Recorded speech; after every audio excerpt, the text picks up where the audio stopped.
Waalaikumsalam.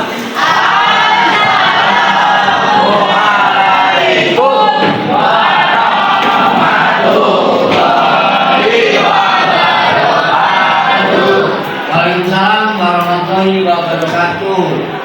Baik ya, untuk hari ini kelas 8D ya, pelajaran bahasa Indonesia.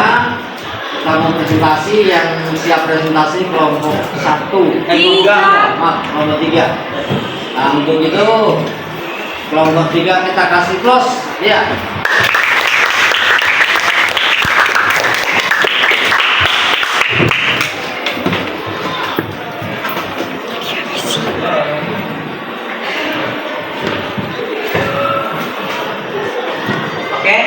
Assalamualaikum warahmatullahi wabarakatuh. Waalaikumsalam warahmatullahi wabarakatuh. Oke, selamat pagi teman-teman. Pagi. Oke.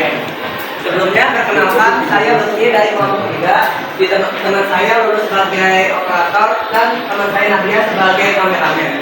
Oke, di sini saya akan menyampaikan materi bahasa Indonesia yang berjudul menulis teks pidato. Oke, yang pertama ada pemakaian teks pidato. Apa sih itu pemakaian teks pidato? Betul. Nah, jadi gini, teks pidato adalah teks atau tulisan yang berisi gagasan, pendapat, atau pesan yang disampaikan seseorang di depan umum secara lisan. Nah, di sini ada unsur dan strukturnya. Yang pertama ada pembukaan, isi, dan penutup. Selanjutnya ada unsur-unsurnya. Nah, unsur-unsurnya itu mencakup sebagai pembicaraan, audiens atau pendengar, topik, tujuan, bahasa, dan media. Nah, sekarang ada contoh pidato manual. Biasanya ditulis di kertas, atau kalau kalian punya HP, itu kalian bisa nulis di Google Word. Oke, lanjut. Di sini ada contoh teks. Shalom, yang terhormat Bapak Kepala Sekolah, yang terhormat Bapak Ibu wali kelas, serta teman-teman sekalian yang saya cintai. Marilah kita bersama-sama memanjatkan puji dan syukur kita kehadiran Tuhan yang Maha Esa, karena berkah dan karunia-Nya kita semua dapat berkumpul dalam keadaan sehat pada hari ini.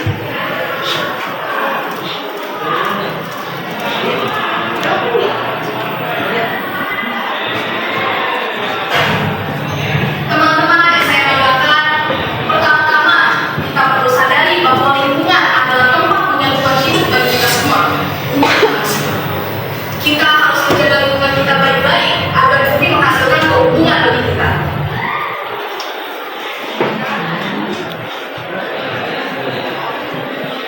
Bukan kerugian, bahkan bencana bagi kita. Salah satu cara agar lingkungan tidak memberikan bencana bagi kita adalah menjaga kebersihan lingkungan. Dalam menjaga kebersihan lingkungan, maka kita perlu mengetahui terlebih dahulu apa arti kebersihan lingkungan. Arti kebersihan lingkungan sesungguhnya adalah suatu keadaan di mana lingkungan tersebut adalah layak untuk dihindari manusia, di mana keadaan kesehatan manusia secara fisik dapat terjaga. Maka kita harus menjaga kebersihan lingkungan agar tercipta kehidupan yang layak dan sejahtera. Teman-teman yang berbahagia, menjaga kebersihan lingkungan adalah cara terbaik dalam mencegah berbagai penyakit yang mengintai pada musim hujan seperti sekarang.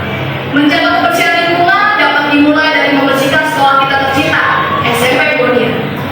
Apabila sekolah kita bersih, maka orang lain pun tak segan untuk mencontoh kebiasaan baik kita dalam membersihkan sekolah ini. Dan kita sebagai penghuni sekolah juga dapat terkena dampak positifnya, yaitu kegiatan belajar mengajar menjadi nyaman karena lingkungan sekolah kita bersih. Menjaga kebersihan lingkungan sekolah dapat dilakukan dengan cara membuang sampah yang ada di lingkungan sekolah kita ke tempat sampah, melaksanakan kegiatan-kegiatan kelas setiap hari secara teratur, dan PSN 30 menit setiap hari Jumat dalam rangka membersihkan lingkungan sekolah dari sarang nyamuk Aedes aegypti yang menimbulkan penyakit demam berdarah. Teman-teman sekalian, sebagai penutup, saya mengutip kata pepatah yang mengatakan bahwa kebersihan adalah sebagian dari iman.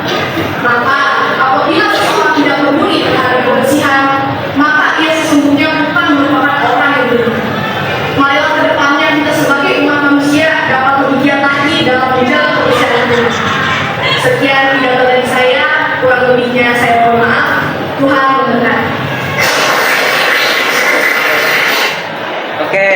Sekian dari presentasi yang saya sampaikan. Sekarang waktunya untuk sesi tanya jawab. Apakah ada yang ingin bertanya? Oke, Rino.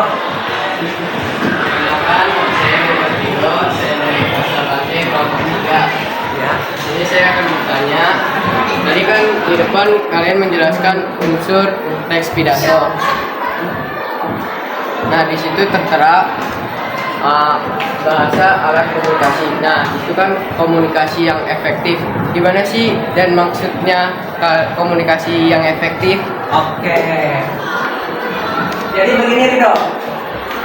Komunikasi efektif itu efektif apabila salah satu individu menyampaikan informasi yang jelas dan yang jelas tujuannya.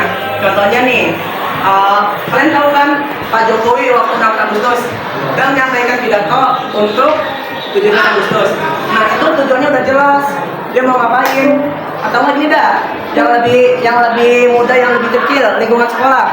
Kan kita belajar tuh tiap hari sama guru. Nah pastinya nih, guru kan ngajari materi ke kita dan jelas tujuannya. Nah itu yang disebut komunikasi efektif.